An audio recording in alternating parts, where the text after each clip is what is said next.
Thank you. Thank you, Senator Durbin. Thank you, Senator Schumer. As they have noted, this week we will be voting on the Respect for Marriage Act.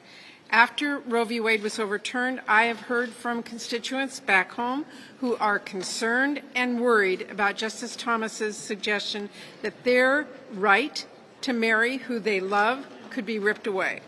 So this week, the Senate will act to protect against far-right attacks on Americans' fundamental right to marry who they love by ensuring same-sex and interracial marriages are recognized and respected by states.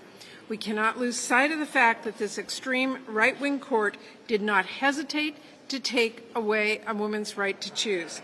So this legislation matters. We've got to get it done.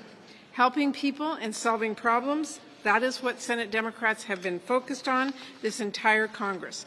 Whether it was passing the American Rescue Plan, keeping our first responders on the job and helping small businesses keep their doors open and getting shots into arms, or passing the bipartisan infrastructure law to upgrade our ports and our roads and our bridges to put us on a path to universal broadband, getting postal reform done, passing the first gun safety laws in 3 decades, passing the PACT Act for our veterans, or passing the most significant climate legislation in our country's history, and lowering prescription costs and health care costs for families.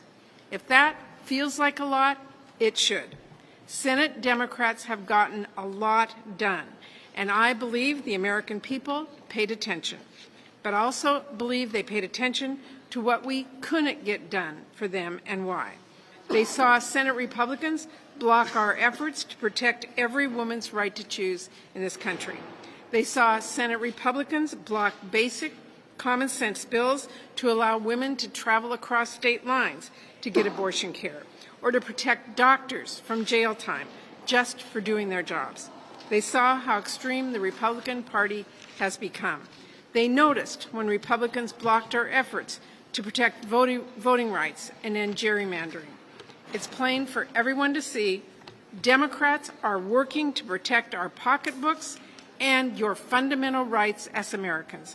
So it shouldn't surprise anyone that when one party wants to force women to stay pregnant even when they do not want to be, or can't even admit that Joe Biden won the 2020 election fair and square, they will not be rewarded for their extremism.